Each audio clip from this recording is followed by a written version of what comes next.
5 marks, and every question carries only 1 marks for each one.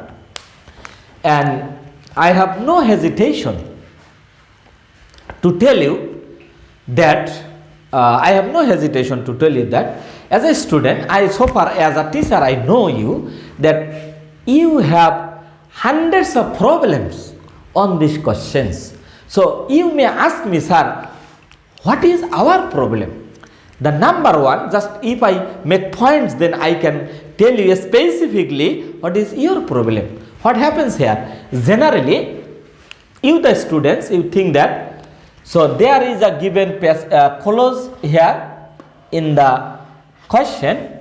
So just after reading this clause, you can understand, you get an information in your head, and with that information, you match another information in Bengali. It's okay, it's a very good thing. So there is a information given in the question, and with this question, with this information in your head, you think another information, but you think in Bengali. And when you think in Bengali, you think that, oh yes, my idea is right. And then what happens? Just you write another clause here in English. But as you have thought previously that your thinking is right, then just you write down the clause here in English, and you think that your answer is right one.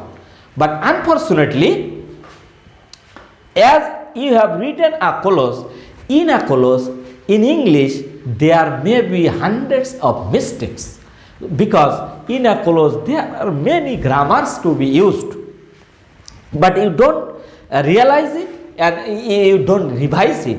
As a result, your answer remains as a wrong one, but you think that your answer is right. So dear students, just before going to the questions, I would like to remind you just 3 rules.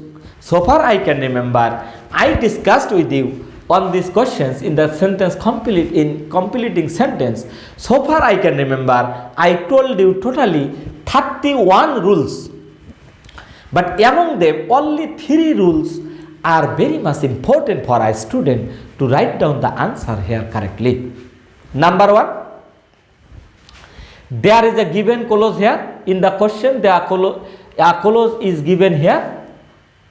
The clause may be dependent one or may be independent one. So as a student, my duty is to write an opposite clause of the given clause in the blanks. So that means, if I would like to make you understand, if there is an independent clause given here, I have to write a dependent clause here.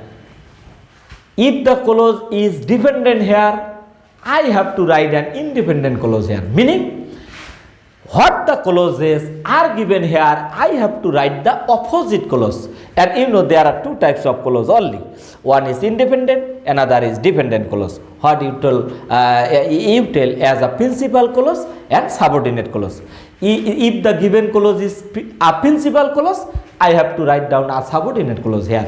If the clause is subordinate here given, so I will write down here a principal clause. But easily you can remember as independent and dependent. If you see an independent clause, you will write down a dependent clause. If you see a dependent clause here, you will write down an independent clause here. So this is the technique number 1.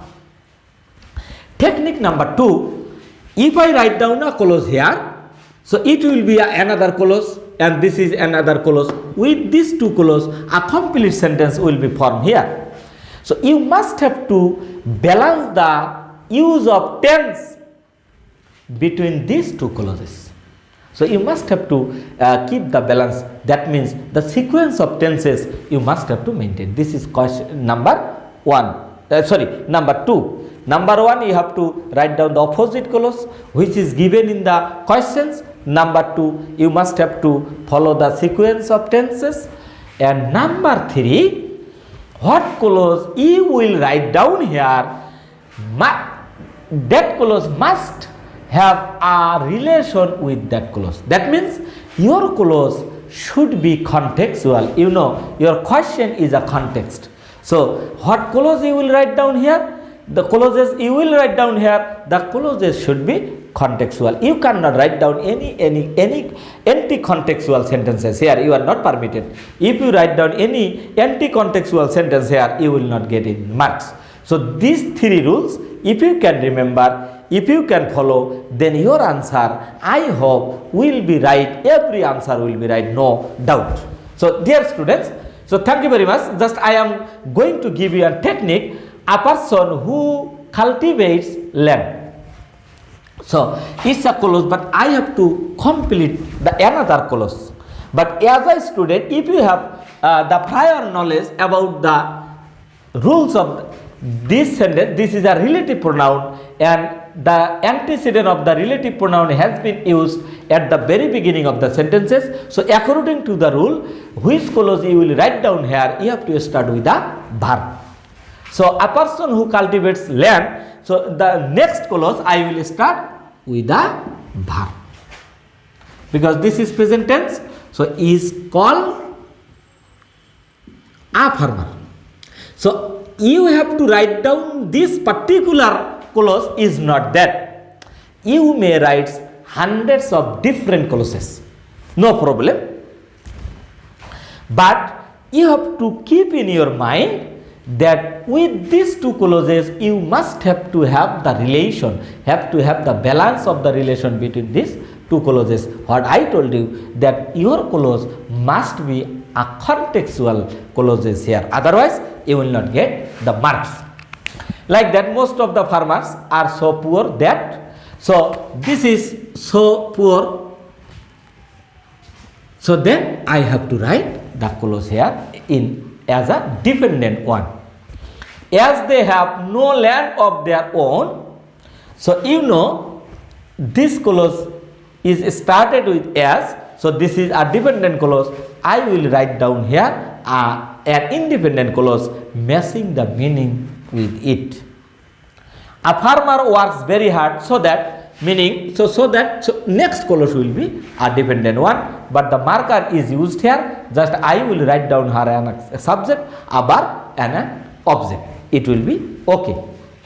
Although he works very hard, so you know this is a dependent clause, so I will write down here an independent clause. Okay, dear students, I hope you have got the point, you have got the techniques, you have got the information what I would like to tell you.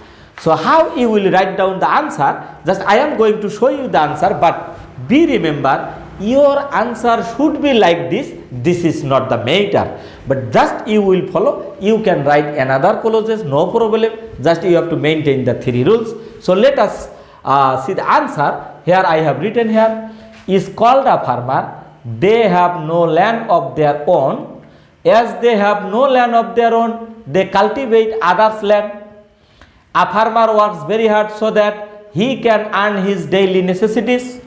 Although he works very hard, he leads a very poor life. So dear student, one information for you, when you will write down the answer in your exam scripts, you must have to copy all the sentences. Just you will copy the question, then you will write your clauses, and you may underline the clause what you will write down in the exam, but the other clause you will not underline. So which clause you will write, just see the sample here in the examination hall. Your answer must be like this. But if you just write down your answer in the exam script, you will not get any marks. So be careful about this. So dear students, I have written 5 clauses here, but you have to copy these clauses is not the matter. The matter is that you may write down in another way, but you must have to keep the three balance between these two clauses. Number 1, you have to write the different opposite clause.